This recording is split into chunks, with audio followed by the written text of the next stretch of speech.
Hello there, and welcome back to another episode of Help My Business is Growing, a podcast where we explore how to grow and build a business that is healthy and sustainable.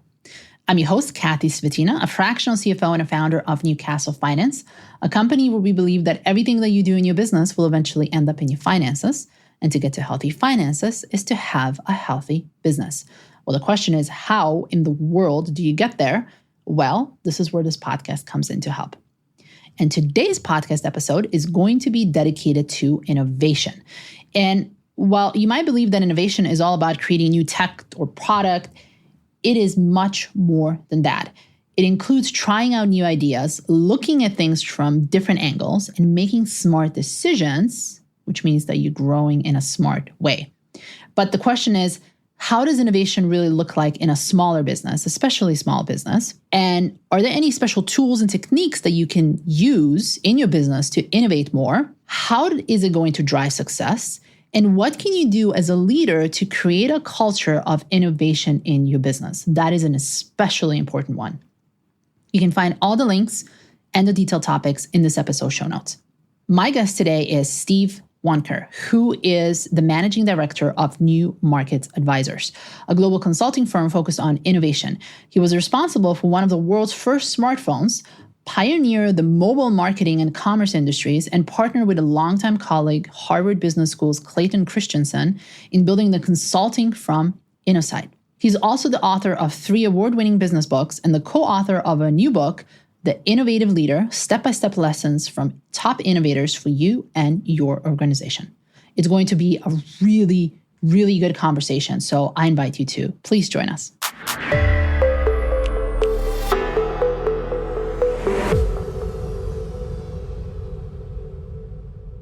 Steve, thank you so much for being on the show. I'm so glad to be here. I'm so glad you're here because we're going to be talking about innovation and innovation specifically in small businesses. You know, when you think about innovation, at least when I think about innovation, we think about these big things like the innovation of the internet or the iPhone or Facebook even, or whatever it might be, like in the latest years of technology.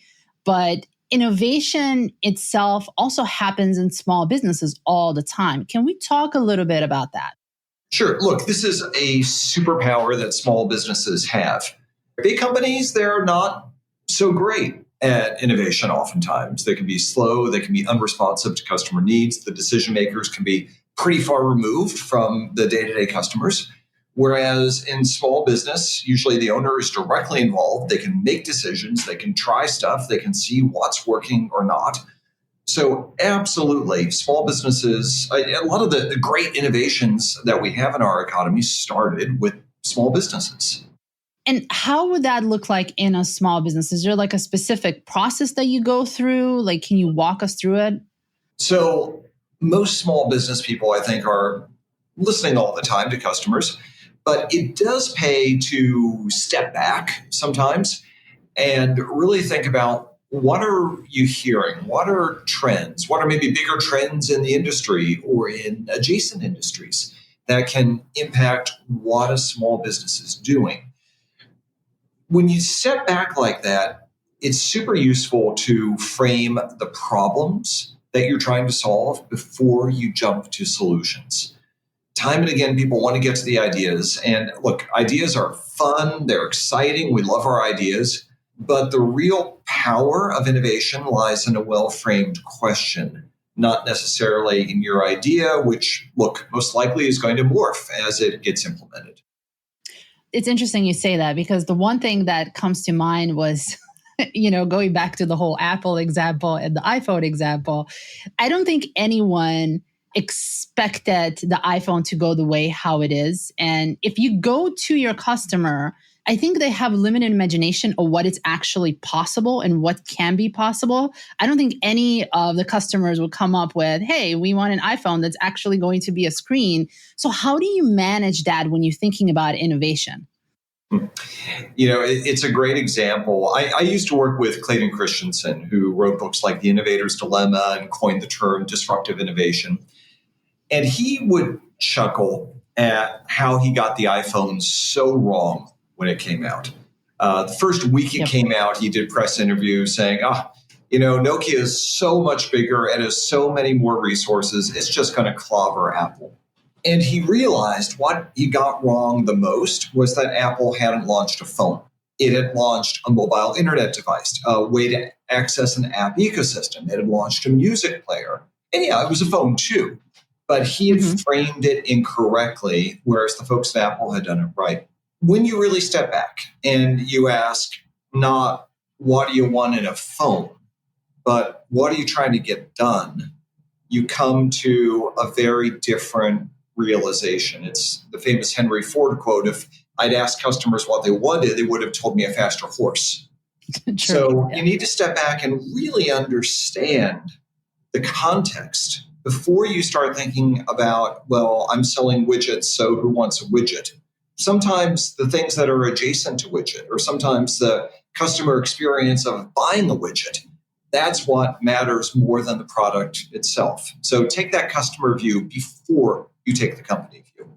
I think there's a concept of business is called jobs to be done, which is like especially in the marketing thing. So this resonates a lot because even I myself, when I think back when devices like this was starting to be popular, I could not wrap my head around. And at those times I had and I'm going to date myself here. Not only did I have, an iPod, I also had a Microsoft Zune. So I could not understand why would I want to have two separate devices, one for my phone and one for my MP3 player? Like, why wouldn't I want to have that? Why would I have all of that together? And I am not a Luddite, obviously. I am very much into technology, but I'm not an early adopter. And it's interesting to see like how you're training your customers, because it was so much more convenient to actually have it in just one device. And again, that goes back into the jobs to be done. I wanted something that I can easily browse the internet, but also, have the MP3 player, whatever on there. So that's an interesting way to like solve the problem, right? It is. So Jobs to be Done was actually the title of my second book. And this one has done very well. Awesome. It came out in 2016. And it builds on a theory that Clay actually originated called Jobs to be Done back around 2003. And the book is about how do you go apply that? How do you deploy that? But you're exactly right that if people are not looking to buy a phone, they're looking for a way to stay connected or entertained. So let's take that example further. I think, I was responsible for one of the world's first smartphones back in 1999, 2000.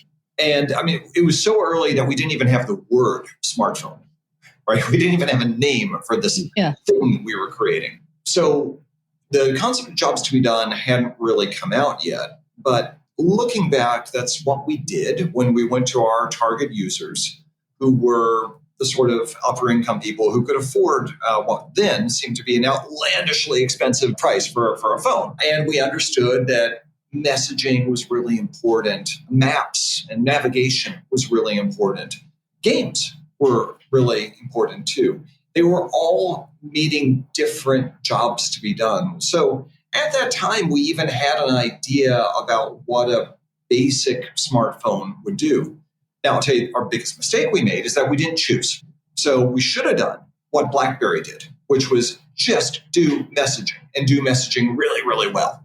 Instead, we tried to do a lot of things, which is often so tempting for a small business person, but it's hazardous when that just compounds your risk, exposes you to, in our case, a lot of different suppliers who all had to work together for the first time. That was not a very wise choice.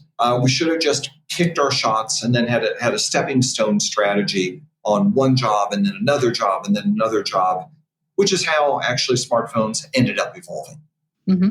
So if you have an idea and you know what the customers want, what I'm hearing is that you don't put everything at once, you build on top of it, right? And it becomes an evolution versus we're going to create this. And because you're creating this, it just might not be as viable as you thought it would be, because obviously, as you're going through these iterations, you figure out what's better and what can you do better. So you're actually doing it in steps. Is that the way you should be thinking about innovation? It's more an evolution than here it is. That's right. So start from the customer and maybe a little bit about your competitive strengths versus the rivals that you have out there in the marketplace. That's a very objective look at the marketplace before you get into your economics, what you're good at, all of which matters, but that comes later. I once interviewed Jeff Bezos, and he said some of the worst marketing advice I ever got was to really focus on what you're good at. Because if we did that, the world would never change. So that is a succinct and profound way to state the case for looking first at what the market demands. Then you can think about what you're good at. And of course, you need to look at the feasibility and the economics and everything like that too. As you develop a stepping stone strategy, you want to have a few things in mind. You want to understand not only how your competencies build, but how do you establish your identity with customers around something. There are all sorts of businesses out there that do one thing really well and they try to expand and they get hammered because customers have just associated them with doing one thing. So have that longer term roadmap in mind while you also take those short term steps. And as you're trying to be more innovative in the company, how would you go about doing that? Would you take a look at the market as a whole and try to figure out where the problems? Would you do any customer research? How would you go about doing that? Yes. So start with the customers and be really open-ended. I use in one of my talks an example of an automaker I worked with when I was a consultant at a big global strategy firm in the 90s. And we went out trying to design a specification for a new sedan.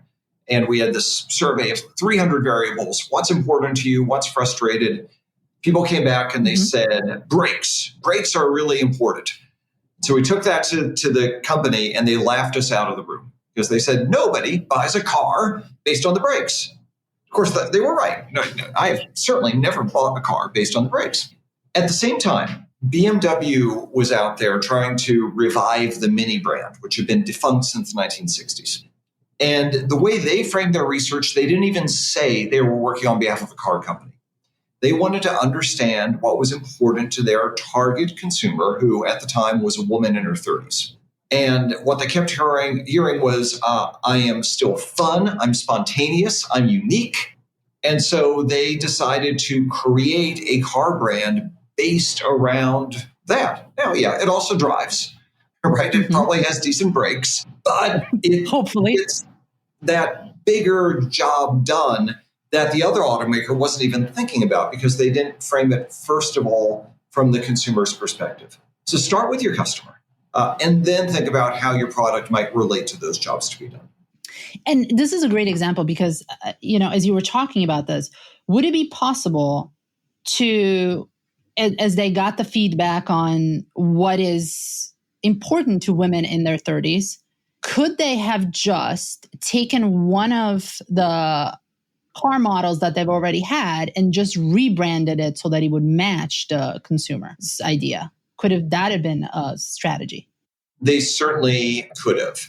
And I imagine that's what some of the other automakers did, like Toyota with the Scion brand that they tried to launch after the Mini was a bit of a copycat of that. I don't know if it had the same chassis as a Toyota Yaris, but I wouldn't at all be surprised if it did. And then they just created something very different on top of that. So if you're, and the reason why I ask this, if you're thinking, if you already have a couple of products or services in your business, when do you take a step back and figure out, do I need to create something that is new, that it's actually going to be more appropriate for this type of consumer? Or do I just take the existing products or service that I have and just rebrand it, just basically do some marketing behind it? Like how should you be thinking about that? So oftentimes you don't need to invent something totally new. I have a paper that I wrote with Deloitte years ago called Beacons for Business Model Innovation. You can find it out there on the web, Beacons for Business Model Innovation. And it looks at 10 different types of innovation. And actually there was an assessment done of 5,000 innovations. And the average rate of return on those innovations was abysmal. It was 4.5%. But 100 of those 5,000 innovations, so just 2% of the sample, was responsible for the overwhelming majority of the cumulative returns of the whole portfolio. And here's the punchline. All of those innovations involved at least 5 or 6 different types of innovation. The customer experience, the brand, the service, the internal processes, the business model. Those sorts of things were at least as powerful as the product. So people keep focusing on product, but oftentimes product is a very time-consuming, expensive, and competitive place to innovate. Let's take the example of a gym. Gyms have been around for a long time. And yeah, you've got some really fancy gyms with the saunas and the pools and everything else. And then you have Planet Fitness, which is basically just cardio machines. Few weights, but really, really basic gym. And yet, Planet Fitness has the highest customer satisfaction ratings in the whole industry. It is the fastest growing gym chain in the industry. So how does it do that? How does it have such a basic experience and be so wildly popular? It's because of how it's packaged, to your point, Kathy. It has a very clear target consumer who is the casual exerciser, not the jocks, but the people who just want something basic. It has a very clear positioning out there in the market. It calls itself a judgment-free zone. So you can be 40 pounds overweight and go to Planet Fitness, and that is okay. Nobody's going to be criticizing you. In fact, a lot of their gyms even have a free pizza night on Tuesday. I mean, think about it. Pizza night at a gym. Yeah. So that is a brilliant execution of knowing who your target market is, how you're conveying that message to the target market. You're not inventing anything. There's no new machine you're only going to find at Planet Fitness. They didn't need to. It's all about having a very clear target customer strategy and way to fulfill on what that customer really wants, which in this case is psychological as well as functional. So you said about customer experience. So that's one way to innovate. What are some of the other innovations that you can have in the business besides creating something new in a product or a service? Is there anything else that you can be looking at? So let's go back a ways. I talked about a recent automaker. Let's talk about an automaker a little while ago, Henry Ford. All right, so Henry Ford dominated the industry in the 1910s. Huge economies of scale, more than 50% market share, by far the lowest cost position. And yet by the end of the 1920s, this upstart company called General Motors had totally knocked Ford off its perch. And it did that without almost any product innovations.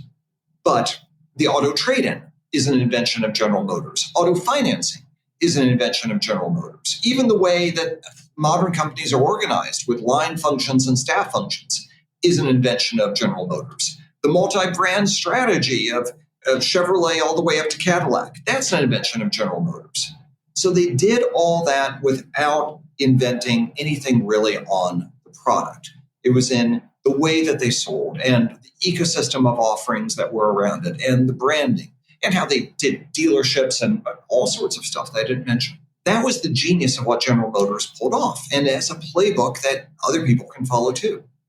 Yeah, that's interesting. I did not know that. That's definitely something that I would want to take a look at because it's such an opportunity that you can tap into that other, your competition hasn't yet.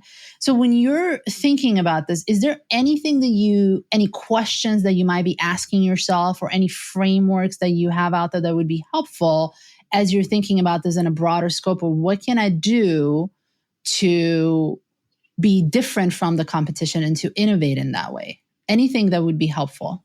So in my new book, The Innovative Leader, we lay out a 4-step process. Well, we can talk about this in a little bit. The first step is about your own leadership style. But let's focus on the company, which are the latter 3 steps. So step number 2 is aspire. Then you build and cultivate. So let's really focus tightly on aspire. In a survey we did recently of company innovators about their biggest obstacle to innovation, 52% said it was a lack of clear goals. That was just shocking. I knew it would be high, but 52%. So that's high. You need to have a very clear goal or set of goals, not just for yourself, but for the rest of the company too. what problems are you trying to solve? What jobs are you trying to address for your customers? How are you going to be competitively different? What are some examples that might already be out there of something that would be an on-target innovation for you versus discussable versus unthinkable? That really helps both you and the people who work with you to know what the sandbox is that you can play in. And then you can come up with the ideas. So you talked about the ABC acronym, Aspire, Build, and Cultivate the Innovation. So that's the Aspire. Can we talk about the other two, the Build and Sure. the Cultivate the Innovation too? Okay, so once you have a clear aspiration, people often fixate on, I need ideas, I need ideas. In reality, ideas are one of the easiest parts of innovation. Only 6% of our sample said that their biggest obstacle was having too few of ideas. If you define the problems and the strategy well, the ideas will come. What you need to have are places for those ideas to go. So, okay, you've got an idea. How are you going to go execute on this? People are busy. It's a small business. People are busy. So There needs to be a little bit of bandwidth with somebody to go explore this idea and to iterate it. If you don't do that, what happens is one of two things. Either the idea just goes nowhere, it dies, people get frustrated, they get cynical. That's course number one. Course number two is you want to do something about it, but it needs to be easily implemented. And so what you end up doing is you make big ideas small, which is really insidious. And you see it all around us, making big ideas small. And that makes it not only more easily implemented, but maybe it's more easily funded, more easily approved, doesn't disrupt the operations of the company. But often those big ideas are going to be your growth engine. And so you want to keep the big ideas moving. Having a little bit of bandwidth, whether this is one afternoon a week you reserve for yourself to explore the big ideas, or there's somebody on your team who's going to be exploring the big ideas with some accountability, right? They can't be out there forever lingering in the zombie state. Yep. But just like a startup would, okay, we got some ideas. Whoa, we can't just sit here forever on our venture capital fund. We got to do something. Otherwise, we're not going to get funded in our next round. So get on with it and start really building this out, exploring, getting some real world feedback if you can. And when you say that, does that mean having like a pilot that you give out to, for example, I've seen this a lot of times in stores that they do that.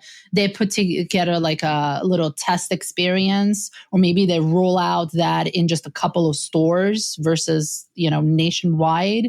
Or maybe you're just doing like a small pilot if you have a service and you're offering it specifically to one group of customers. Is that what you're thinking of when you're exploring and you're figuring out, does that actually make sense where we want to go towards in terms of innovation?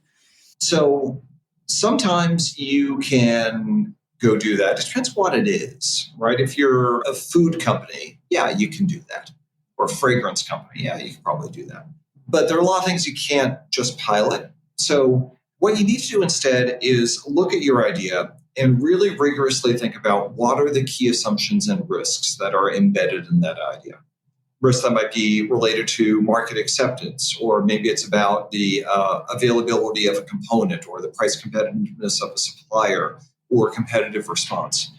Regulation, you name it, right? But get really comprehensive about those and then try to take the key risks off the table first. So think about what is an easy win, right? High ROI, easy win to take off the table. Maybe it's, do customers understand this concept? All right, that's easily tested. You don't need the product, just talk to people about the concept. Maybe it's about the price sensitivity or the availability of a key component. There's a case study in the Wall Street Journal a few years back about McDonald's and how it thought about making a shrimp salad. And I use this sometimes with an audience. And I say, okay, so we're at McDonald's. We have an idea for shrimp salad. What are we going to do?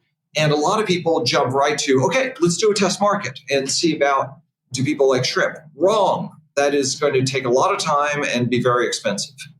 Can the McDonald's supply chain handle the tight temperature requirements of having shrimp in its supply chain? Is there an availability of shrimp at the scale and price needed to work in a McDonald's restaurant? These are things you can do at your desk in the course of a day, which McDonald's did, to actually discover that no, even if consumers love this idea, it was just not going to happen at McDonald's. That's a great example because you get so excited about these new ideas, especially if the customer want it, but is it actually feasible? It seems like it's coming up with the idea and then testing it. Is it actually feasible? That's right. Sometimes that's the big risk. Sometimes it's easy. It's feasible. Will the customer actually want it? So in design thinking, we often talk about 3 buckets for analysis. There's desirability, feasibility, and viability. Does the customer want it? Is it going to make sense competitively? That's desirability. Feasibility is can you produce it? Can you do that at scale or with the quality standards that you need, maybe in the time frame that you want? And then viability is can you actually make money doing this? And look, that has to be analyzed too.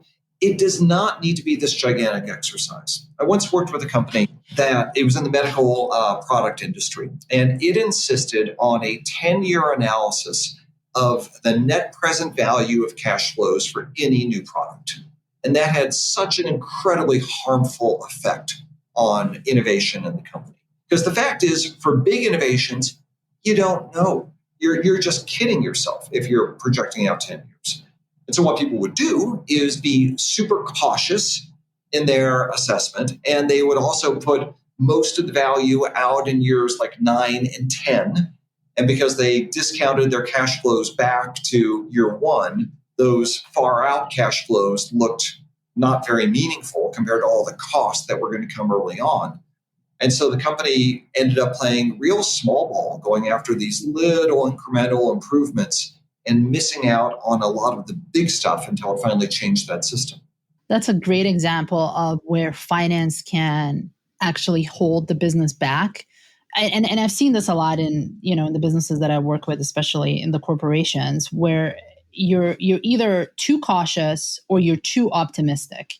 And neither of those is actually good, because if you're too optimistic, you end up throwing darts and you could lose a lot of them. And when you're too cautious, you end up in a scenario where you have good opportunities, but because your finance people are so conservative with the money, you end up just not doing it. So there needs to be a good balance between the two of that. So let me ask you this.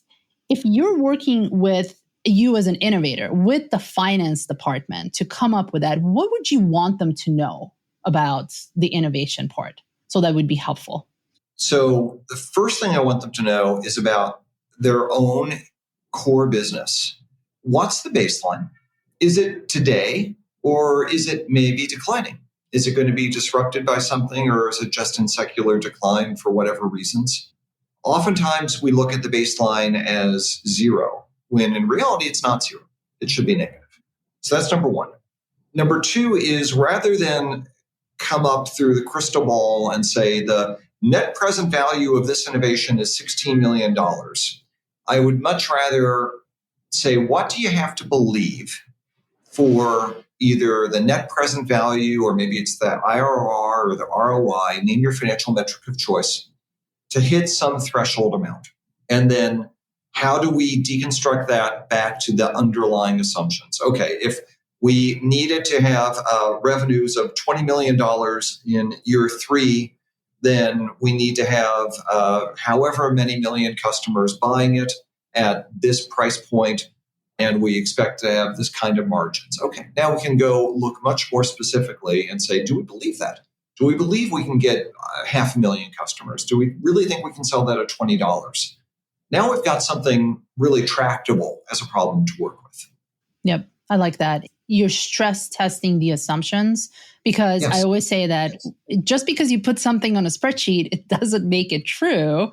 So you always have to have that curiosity of, yes, it might look good on the spreadsheet, but is it going to be really true? Or it might look super pessimistic on the spreadsheet, but is that really going to happen or no? So having those conversations, it's so important versus just, this is what we think it's going to be. I wrote in my first book, it's called Capturing New Markets. And I wrote a story there from when I was leading efforts to get a a license in Liberia, a country in West Africa, to operate one of two cell phone networks. And the parent company, which was a big mobile network in Europe, had sort of a templatized spreadsheet, 2,000 lines, to fill out all about the financial analysis. Nowhere in that spreadsheet was there a line item that said, competition are gangsters. And that was, in fact, what was the case. Competition were gangsters. And that is why we abandoned that effort. So, yes, financial analysis is so comforting, but you can miss what's actually important. Yeah. And that's why those conversations about what's actually happening in those numbers, what might be the issues with it, that is such an important conversation to have, not just among the finance people, because a lot of times just the finance people talk among themselves. It's like you have to go out, talk to the people who are innovating, talk to sales, talk to marketing, versus just being in that silo of, this is a spreadsheet, this is where it is. Right. They can also be candid about what's their assessment criteria, right? Are they looking for revenue? Are they looking for profitability? What's meaningful enough? What is a realistic amount that could be invested in this? And then they can stage it out. Yep. It's what a venture capitalist does, right? They don't invest $100 million off the bat. Maybe, unless your name is Sam Altman or something, you're not going to get that into your first funding round. So they will stage those bets. That's what a good finance department should do as well. Yep. So let's go back into the small business world. You've had a great example of when we were preparing for this episode of the laundromat that was actually using innovation in their business, because I want to bring this back into the businesses that are between 5 to 50 million. Like, how do you actually use what we've been talking about in this specific market?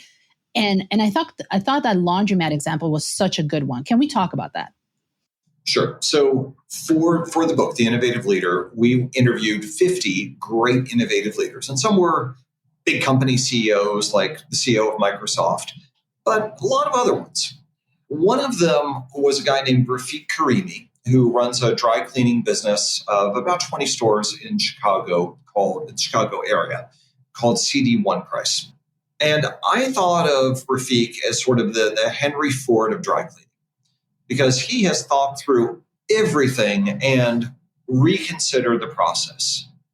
So, for instance, he would show me if he has shirts to launder clean, he will tie them together at the waist, because the waist is seldom dirty. What you want is a lot of flopping around of the other parts, and that will promote a lot of flopping around of the other parts. But it's not just in the cleaning processes. It's called CD One Price because for most items, there is one price. It is very simple. If you go, I don't know what the price is today, but it's incredibly simple. There is one price for what you bring. Mm-hmm. They have same-day service on their dry cleaning. Other people do not do same-day service. His volume of business is actually so high that he would not be able to cope without same-day service. He doesn't have the room to keep all that inventory of cleaned clothes. Yep. So it's rapidly in, it's rapidly out. That also means that he doesn't do certain types of garments, complicated, expensive garments like suede. Nope, not for CD One Price. So he has a very clear proposition. It's distinctive. And then he's lined a business model and a process model and a whole operational model around that. He will also do things like even having coffee in his places, because he realizes that people are often dropping off their dry cleaning on the way to work or on the way home from work. Mm-hmm. So he's thought through the customer experience as well. There's so much he could do. He has not created a new dry cleaning machine or a new solvent, right? The product is the same, but everything around it has changed.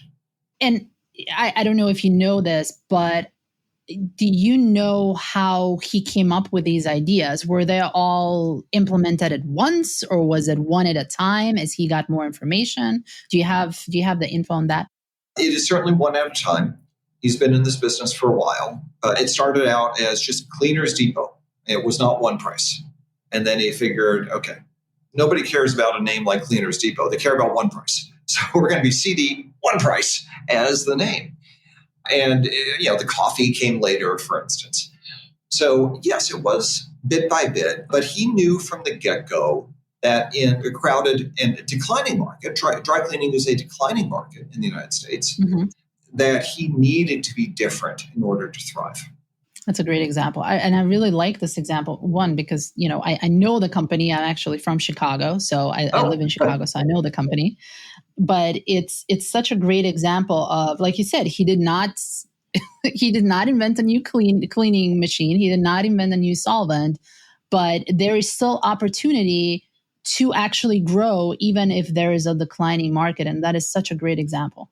Yes, sure, we want growing markets, but Clay Christensen once pointed to a study of carburetors. And as catalytic converters came into play and carburetors were no longer relevant, people thought, oh, doom and gloom. The surviving carburetor players actually did pretty well. Competition reduced. They got very good. They were very efficient at what they did. And sure, the market ultimately disappeared.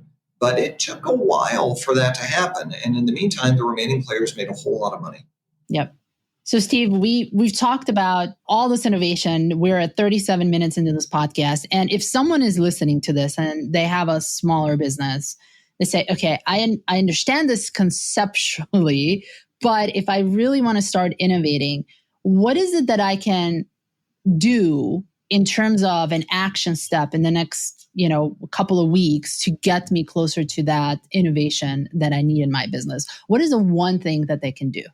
So it starts with being connected with your customers, which market research is great. And we do market research and we love that stuff, but you want to be out there yourself with customers and really talking with them, not how can we serve you better? This is not about customer satisfaction. This is about understanding deeply where you fit into their lives. And are there some adjacent places you can go that would be relevant? We use an acronym in the book called CREATE for innovative leaders. A great innovative leader creates, which is they are connected. It starts out to be connected. R is role model. They are a role model for how they want their organization to innovate. E is that they evolve with the market. A is that they're audacious. They push people to be innovative. They're decisive. T is they're a 360 thinker. General Motors in the 1920s, great example of 360 thinking. And then the last E is that they enable. It's not just about them. It's about the people in their organization too that have the great ideas. Innovation thrives in a environment of diverse ideas, diverse perspectives. So make sure you get those diverse seats at the table where people can look at these problems from an operations perspective or marketing or finance, whatever it might be. Mm-hmm. There's a lot of richness in looking at things in that sort of really rounded way. Yep. And I definitely agree with that, especially, coming from a finance perspective. What I know, and I could bring a lot to the table when we have those conversations with sales and marketing, and the other way around, those conversations with sales, marketing, ops can bring a lot to the finance as well. So we're not in silos, like we're all working for the greater good in the company. So having those conversations is so important. Steve, this was a really great conversation that we've had, and I learned a lot, gave me ideas for my own business. Please tell us, where can people find you? So they can find the book at innovativeleaderbook.com and pick it up on Amazon or other sorts of retail outlets. They can find me at Stephen with PH Wunker, Wunker, on LinkedIn. Or my company is New Markets with an S Advisors. And we consult for a wide range of companies on how they can go put these thoughts into action. Great. So we're going to have all of those in the show notes. So if you're interested, I'm reading Steve's books and it's really great. So I highly, highly recommend it. And we're going to have this in the show notes. So please go take a look at it. Thank you so much, Steve. It's been a pleasure. Oh, for me too. Thank you.